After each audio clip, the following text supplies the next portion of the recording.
Welcome and good evening to the final day of the Audi MedCup in Cascais for the Cascais Trophy. Now we've had two superstar sailors with us in the studio tonight. Kevin Hall, the navigator on Quantum Racing. Hi Kevin. And Beto Alvarez, the helm and owner of Patagonia, the new Soto 40 class and the class president. Gentlemen, thanks for coming in. And what superb champagne sailing conditions we've had here, Beto. Oh, it was awesome. Every day we're having 18 to 22 knot winds. Great sea conditions, boats surfing all day long, so it couldn't be any finer. And Kevin, pretty good for you too. Yeah, Beto pretty much summed it up. It's beautiful here, the racing was fantastic, it's a challenging race course, and we can't wait to come back. Fantastic. Well, it's always beautiful in Cascais, Portugal. Let's have a look at the sights and sounds around the race village and get a feel for where we are.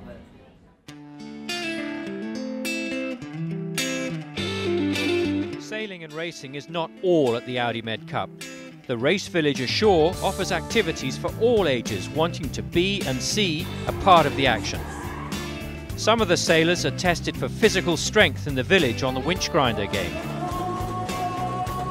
There are other skills demonstrated by the sailors too. Bribon's David Vera has a special skill that perhaps he should use to make a career change with. You must be careful with the tip, because if you go with the head in front, it bites. Top competition on the water and top entertainment ashore. The Audi MedCup is the world's leading regatta circuit.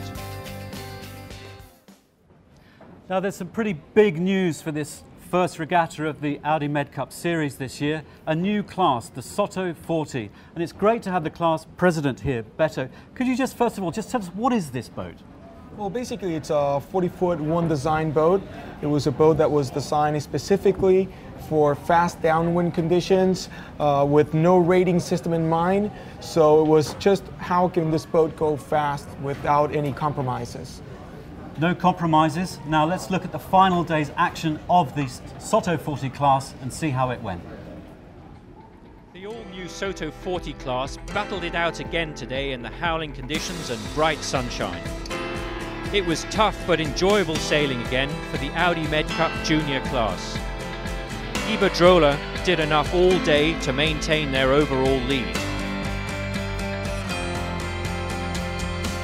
The British boat Ngoni had a surprise win in the first race of the day. But further down the leaderboard, there was a battle for second place. 22 and Bigamist just needed to beat each other to take the second step on the podium. But it was gear failure on Bigamist that put paid to their chances. Iberdrola again won the day, followed by the Argentinian Patagonia and then 22. The young Portuguese crew had done enough to take second overall. Well, an absolutely stunning result from Iberdrola. 4 wins in 8 races. They won the regatta on 13 points. Now they're followed by a guest crew, the Portuguese sailing team, a new concept that I'll talk to Beto about in a second, followed by Bigamist, Patagonia and Ngoni. Beto, first of all, the Portuguese sailing team who came second here, and that's an amazing result for a guest crew. Could you tell us what is the concept there?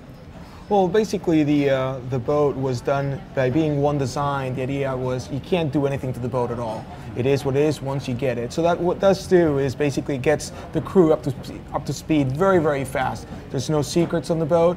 So basically it can happen this, where you get a brand new crew, never sailed a boat before, they went out training, excellent crew on 22, and they were able to get the results, and that's what it counted. Talk about actually sailing this boat. I mean, it's like a dinghy. There's no mechanical advantage. I understand there's no grinders on board. So what is it like, particularly downwind? Because these things absolutely fly along. It's exhausting. Well, basically, it's a very physical, demanding boat.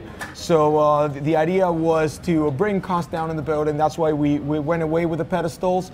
But yet, the boat can race very fast downwind, and the jives, it's all about mechanics and also good grinders. So what makes it really, the boat comes back up to speed really, really fast. But it's an adrenaline rush on this boat. Well, a spectacular sight from the Soto 40s, but also a spectacular sight from the TP52s, the established class on the Audi MedCup circuit. Let's just have a little look at how the action went today for the TP52s. The final day of the Audi MedCup had both fleets race the last two windward leeward races. The conditions were again fresh and exciting for all. Synergy started early and had to go back in the first race. But it was the American boat Quantum that sailed best to lead around just about every mark today to win the Cascais trophy with a race to spare. Following the victory in yesterday's race, Ran found a new confidence and raced with the leaders again today. Downwind, the monster TP52s really lit up again in the fresh conditions.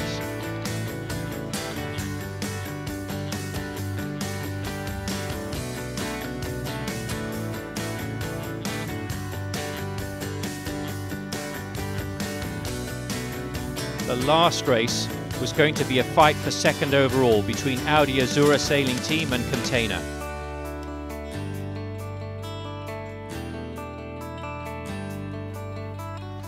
Audi All For One looked to be making a perfect start, but over early, an expensive mistake.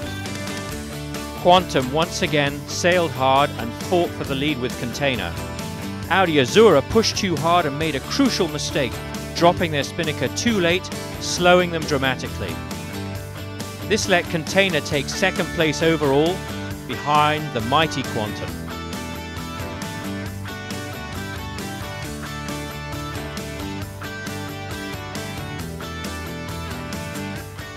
What an astonishing result for Quantum Racing there. 5 wins in 9 races to absolutely sweep the board of the regatta, followed by Container, who moved up 1 place today with good result over Audi Azura Sailing Team. Synergy, solid. Ran had their special day on the long distance race by winning that and gaining 1.5 points there. Bribon, followed by Bribon in 6th, Audi Sailing Team powered by All For One in 7th. Now, Kevin Hall, navigator on Quantum Racing, an astonishing result for you guys. I'm pretty sure you didn't predict that you'd do so well here. What's going so right for you guys? Our goal when we came here was to basically, doesn't sound quite right to say it, but to not lose the season here. We wanted to start out kind of conservative and just make sure we were in the hunt at the end of the season.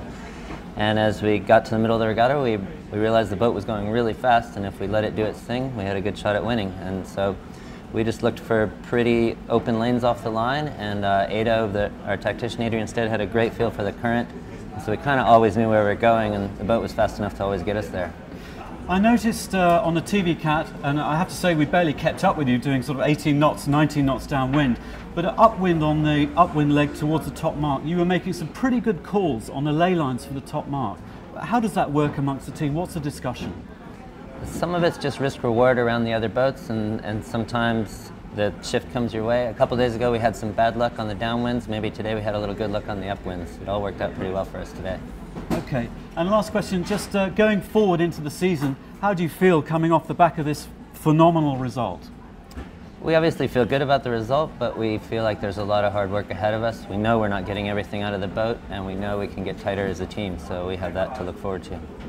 Okay, well I understand your dad Gordon is watching this, so a little wave there to Gordon and to everybody following this. It's been a champagne week.